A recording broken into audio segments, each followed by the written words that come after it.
چوتھا فرض ہے یہ مطلب 3 فرض ادا ہو گیا، اور اس کے بعد مسح کرنے کے بعد آخری جو چیز بچتی ہے وہ ہے دونوں پیر کا دھونا۔ پیر کا دھونے کی ابتدا جو انگلی ہے وہاں سے شروع کریں گے، انگلیوں کے درمیان بھی پانی کو پہنچائیں گے، وہاں سے شروع کر کے پیچھے تک دھوئیں گے، ایڑی کے پیچھے اچھی طریقے سے نیچے تلوے میں وہاں دھوئیں گے اور ہر جگہ پانی بہائیں گے، ٹھیک ہے نا۔ اسی طریقے سے ایک بار آگے سے پیچھے تک اچھی طرح دھو لیں، پھر دوسری مرتبہ آگے سے لے کر کے پیچھے تک دھو لیں، پھر تیسری مرتبہ بھی آگے سے پیچھے تک ٹخنا جو ہے ابھری ہنڈی اس کے اوپر تک دھو لیں، سیدھا پیر اسی طرح دھو لیجیے اور الٹا پیر اسی طرح دھو لیجیے۔ پھر آخر میں سنت جو ہے وہ ہے کہ جو بایاں ہاتھ ہے اس کی جو چھوٹی انگلی ہے اس انگلی سے پیر کی انگلیوں میں آپ خلال کریں تاکہ سنت بھی ادا ہو جائے۔ آخر میں دونوں پیر دھونے کے بعد اخلاص کر لیجیے۔ اس طریقے سے آپ کا سنت کے مطابق صحیح طریقے سے وضو ہو گیا۔ مجھے امید ہے کہ آپ نے وضو اور غسل کا طریقہ سمجھ لیا ہوگا، سمجھ گیا۔ اگر کچھ بات باقی ہوگی، آپ کے ذہن میں کوئی سوال آئے گا، تبھی انشاءاللہ آخر میں آپ کو تھوڑی دیر موقع دیں گے، آپ بلا جھجک پوچھ لیجیے گا۔ ابھی آپ سن لیں، مجھے امید ہے کہ آپ سمجھ گئے ہوں گے انشاءاللہ۔ آپ جو میں نے بتایا طریقہ، یہ میں نے بہت ہی مختصر اور بہت ہی آسان انداز میں آپ کو بتایا تاکہ آپ اچھے طریقے سے جلدی سے سمجھ جائیں اور آپ کا وضو غسل اگر صحیح تھا تو سبحان اللہ بہت بہتر، کچھ اگر کمی تھی تو انشاءاللہ یہ بھی درست ہو جائے گا۔ آپ کا انشاءاللہ وضو غسل کی اس کے مطابق کریں گے تو سنت بھی ادا ہوگی وضو غسل کی، اور آپ کا وضو غسل بھی درست ہو جائے گا انشاءاللہ۔ اب آج سے آپ اسی کے مطابق وضو اور غسل کریں گے۔ اب اگلی چیز ہم چلتے ہیں جو آخری ہے، وہ ہے نماز کا طریقہ۔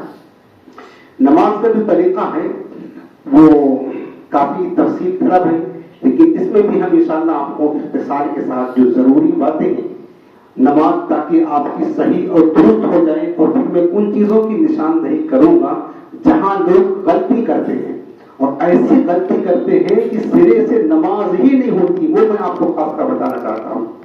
میں آپ کو بتاتا ہوں کہ لوگوں کی دین کے بارے میں لاپرواہی ایسی ہے نا۔ ہیبت خان مسجد میں نے کتنی مرتبہ یہ بات بتائی ہے، کتنی مرتبہ جو مطلب ان چیزوں کی غلطیاں لوگ کرتے ہیں، مجمع میں لوگوں کو بتایا ہے، جمعہ میں بتایا ہے، عصر کے بعد ہر دن وہاں درس ہوتا ہے وہاں بتایا ہے، عام حال پر بتایا ہے، پروگرام کر کے بتایا ہے، لیکن ہم نے دیکھا کہ آج بھی لوگ وہی جو ہمارا درس ہوتے ہیں وہی غلطی کرتے ہم نے دیکھا ہوا، توجہ نہیں کرتے یار، وہی غلطی کرتے ہیں کہ نماز میں واجب چھوٹ رہا ہے، فرض چھوٹ رہی ہے، نماز ان کی خراب ہو رہی ہے، ان کو فکر ہی نہیں ہے۔ میرے عزیزوں یاد رکھنے کا حدیث پاک آپ کو پہلے یاد سنا دینا چاہتا ہوں، اس کی اہمیت دیکھ لیں۔ حضرت حذیفہ بن یمان رضی اللہ عنہ روایت کرتے ہیں، ایک شخص کو دیکھا نماز پڑھتے تھے، نماز اس نے پڑھا تو نماز کے رکوع سجود کو صحیح طریقے سے ادا نہ کیا، اس نے غلطی کی تو اس کو پوچھا کہ تم کب سے نماز پڑھ رہے ہو؟ اس نے کہا 40 سال ہو گئے۔ حضرت حذیفہ بن یمان یہ دور صحابہ تھا، کہنے لگے کہ تم نے 40 سال سے بالکل نماز ہی نہیں پڑھی۔ کہا تم سوچ رہے ہو ہم نے 40 سال سے نماز پڑھی، تم نے 40 سال سے نماز ہی نہیں پڑھی، اور سنو اسی حالت میں جس طرح تم نماز پڑھ رہے ہو غلطیاں کر رہے ہو، اگر تمہاری موت ہو گئی تو تمہاری موت دین محمدی پر نہیں ہوگی۔ صلی اللہ علیہ وسلم کتنا سخت ترین جملہ فرمایا کہ اسی طریقے سے اگر غلط نماز پڑھتے پڑھتے تمہاری موت آ گئی تو مصطفیٰ کے دین پر نہیں مرو گے، مصطفیٰ کے دین پر تمہارا خاتمہ نہیں ہوگا۔ تو بتاؤ پھر اگر حضور کے دین پر موت نہ ہوئی تو کیا ایمان کی موت ہو سکتی ہے؟ کفر کی موت ہوگی۔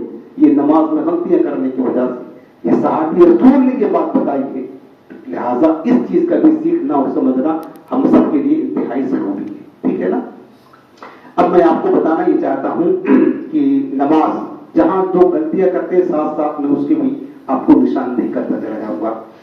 نماز شروع کرنے سے پہلے نماز کے کچھ شرائط ہیں، کچھ فرائض ہیں، وہ ایک لمبی تفصیل اگر ہم بتائیں گے تو بھی آپ یاد نہیں کر پائیں گے، لہٰذا جو چیزیں آپ کے لیے بہت ضروری ہیں وہ میں آپ کو بتا دوں گا، ٹھیک ہے، تاکہ آپ کی نماز ہو جائے درست۔ نماز جب بھی آپ شروع کریں غسل اور وضو سے فارغ ہو جائے تو سب سے پہلی چیز آپ جس جگہ نماز پڑھنے کے لیے کھڑے ہو رہے ہیں، آپ دیکھیں کہ یہ بات یاد رکھنا کہ بندہ جب نماز میں ہوتا نا تو خدائے احکم الحاکمین رب العالمین بادشاہوں کا بادشاہ اس کی بارگاہ میں بندہ نماز کے لیے کھڑا ہونا، بس یوں تصور کرے اپنا، یعنی اللہ کا خوف پیدا کرے، ہم کس کے دربار میں کس کے حضور کھڑے ہو رہے ہیں، کس کے حضور؟ اگر ہمیں پتا چل جائے کہ ہم مجرم ہیں اور بادشاہ نے ہمیں طلب کیا ہے اور بادشاہ کے دربار میں بادشاہ نے بلا لیا اور بادشاہ کے سامنے کھڑے ہوں تو خود غور کرو میرے عزیزوں ہماری کیفیت کیا ہوگی۔ نہ جانے بادشاہ کا حکم سنا تھا ہمارے بارے میں، کوئی بے ادبی نہ ہو جائے، گستاخی نہ ہو جائے، ایک دنیا دار بادشاہ کے سامنے ہم باادب ہو کر کے کھڑے ہوں گے۔ وہ تو حکم الحاکمین ہے، رب العالمین ہے، بادشاہوں کا بادشاہ بندہ اس کے دربار میں کھڑا ہو تو بتاؤ کیفیت کیا ہونی چاہیے۔ ہمارے پیارے آقا علیہ السلام سیدہ عائشہ صدیقہ رضی فرماتی ہیں اللہ رب العالمین کی خشیت اور ہیبت کا حال حضور کے قلب انور پر ایسا ہوتا۔ ام المؤمنین فرماتی ہے جب نماز کا وقت ہوتا تو میرے سرکار کی کیفیت ایسی بدل جاتی، ایسا لگتا تھا کہ نہ ہم حضور کو پہچان رہے ہیں نہ حضور ہمیں پہچان رہے ہیں۔ اللہ کی خشیت، اس کی ہیبت کی اور جلال کی وجہ سے حضور علیہ السلام اللہ کے محبوب ہیں۔ مولا کائنات شیر خدا نماز کے لیے کھڑے ہوتے، تیاری کرتے، ان کے چہرے کا رنگ پیلا ہو جاتا، ان سے پوچھا جاتا کہ آپ تو ابھی صحیح تھے، یہ کیا ہو گیا آپ کو؟ کہنے تھے فرماتے کہ تمہیں پتہ نہیں ہے ہم احکم الحاکمین کی بارگاہ میں کھڑے ہونے جا رہے ہیں، وہ رب ہمیں کیا فیصلہ سناتا ہے اس کا ڈر ہے کہیں اللہ تعالیٰ رد نہ کر دے۔ یہ کیفیت ہماری پیدا کرنی چاہیے۔ اللہ کی بارگاہ میں سوچے بندہ یہ تو ہم عاجز و مجبور، ہم تو اس لائق کہاں اس دربار میں کھڑے ہوں، اس سے ڈرنا چاہیے ہمیں۔ تو یہ کیفیت اگر آپ پیدا کریں گے آپ کے اندر خوف پیدا ہوگا، تو پھر نماز میں کیا ہوگا؟ آپ کا دل لگے گا، خشوع خضوع حاصل ہوگا، توجہ ہوگی، عاجزی پیدا ہوگی اور اللہ تعالیٰ عاجزی کو بہت پسند فرماتا ہے۔ تو جب بھی آپ نماز کے لیے کھڑے ہوں تو پہلی چیز یہ دیکھیں اپنے دل کو حاصل کریں، دنیا کے خیالات کوشش کریں کہ نکالیں، یہ تصور کریں جو ہمارے بزرگوں نے فرمایا ہے کہ یہ ہماری زندگی کی آخری نماز ہے، بس اس کے بعد ہمیں نماز پڑھنے کا موقع نہیں ملے گا۔ اپنے رب کی بارگاہ میں بندہ حالت نماز میں حدیث پاک میں آقا فرماتے ہیں جب بندہ نماز میں ہوتا ہے اپنے رب سے سرگوشی کرتا ہے، اپنے رب سے ہم کلام ہوتا ہے، بات کرتا ہے رب العالمین سے، تو لاؤ زندگی کی آخری نماز ہے، جی بھر کر کے اپنے رب سے بات کر لیں، یہ تصور پیدا کریں۔ جب یہ ساری تصور میں اس لیے بتا رہا ہوں نا تاکہ آپ کو خشوع خضوع حاصل ہو، کیفیت حاصل ہو، آپ کا دل لگے، توجہ لگے، کیونکہ ہم میں سے ہر ایک کو پتا ہے ہم نماز شروع کرتے ہیں تو کہاں ہوتے، نماز ختم کرتے تو کہاں ہوتے، ہمارا جسم مسلح پر ہوتا ہے، ہماری روح ہمارا دل کہاں ہوتا، ہر ایک کو کیفیت پتا اپنی نماز کی، کسی کو بتانے کی ضرورت نہیں ہے۔ میں نماز میں توجہ حاصل ہوں اس کے لیے میں چند باتیں بتانا چاہتا ہوں۔ خشوع خضوع یہ انتہائی ضروری چیز ہے، اپنے آپ کو اس طرح پڑھیں گویا کہ ہم یہ ہماری زندگی کی آخری نماز ہے۔ پھر اس کے بعد جب آپ نماز کے لیے کھڑے ہوں تو اللہ سے توبہ کریں اپنے گناہوں کی اور دل کو صاف کریں، دل کو حاضر کریں اور اس کے بعد اپنا ظاہری جو حلیہ ہے لباس اس کو درست کر لیں۔ اس کو درست کرنے کا مطلب یہ ہے کہ ہم نے دیکھا ہوا ہے کئی لوگ ایسی بے ادبی کے ساتھ نماز پڑھتے ہیں۔ اللہ پاک نے قرآن میں کیا فرمایا؟ قوموا للہ قانتین، اللہ کی بارگاہ میں باادب کھڑے ہو۔ انسان اپنے باپ کے سامنے ویسا کھڑا نہیں ہوتا ہے، اس کیفیت میں بندہ اللہ کو چھڑا کے کھڑا ہوتا۔ بتاؤ آپ کو کیفیت کیسے ہوتی ہے؟ ایسے نادان جاہل مسلمان ہیں اپنے باپ کے پاس، اپنے رشتہ دار کے پاس، اپنے سسر کے پاس اس کیفیت میں کھڑا نہیں ہوگا، لیکن احکم الحاکمین کی بارگاہ میں کھڑے ہونے کی کیفیت کیا ہوتی ہے ہم نے دیکھا۔ ایسے بے باک لوگ ہیں، ایسے کرتا ہے کہ جنگ کرنے کے لیے آئے ہیں۔ میں آپ کو اس لیے یہ بات بتا رہا ہوں کبھی آپ بھولنے سے یہ غلطی مت کرنا۔ جیسے مثال کے طور پر نماز کا پریکٹیکل طریقہ بھی ساتھ ساتھ سمجھاتا جاؤں گا۔ بعض لوگوں کی کیفیت یہ ہوتی ہے یوں آستین چڑھی ہوتی ہے۔ آستین کب چڑھاتے ہیں آپ کو پتا ہے؟ لڑائی کرنے جاتے ہیں گریبان یہاں تک کھلا رہتا ہے، یہاں تک، اور یوں یہاں تک رہتا ہے اور یوں کھڑے ہوتے ہیں۔ دیکھا آپ نے؟ نہیں دیکھا ہو تو آپ نماز پڑھنا دیکھ لینا، ہم نے بہت دیکھا پڑا اور آپ نے بھی دیکھا ہوگا۔ یہ دل جلتا ہوں تو میں عرض کر رہا ہوں، کسی کو ٹارگیٹ کرنا ہمارا مقصد نہیں ہے۔ مقصد یہ ہے کہ یار یہ کیفیت میں جس طرح میں آپ کو بتا رہا ہوں، بندہ اپنے باپ کے پاس کھڑا ہوگا، بتائیے آپ کھڑے ہوں گے، اپنے سسرال اپنے سسر کے پاس کھڑے ہوں گے، آپ کے دوست کوئی دنیا دار ہے، کوئی حاکم افسر ہے، یہ کیفیت میں جس طرح اللہ کی بارگاہ میں یہ ظالم کھڑا ہو رہا ہے، کیا کسی حاکم کے پاس، افسر کے پاس، اپنے سیٹ کے پاس کھڑا ہوگا؟ نہیں ہوگا۔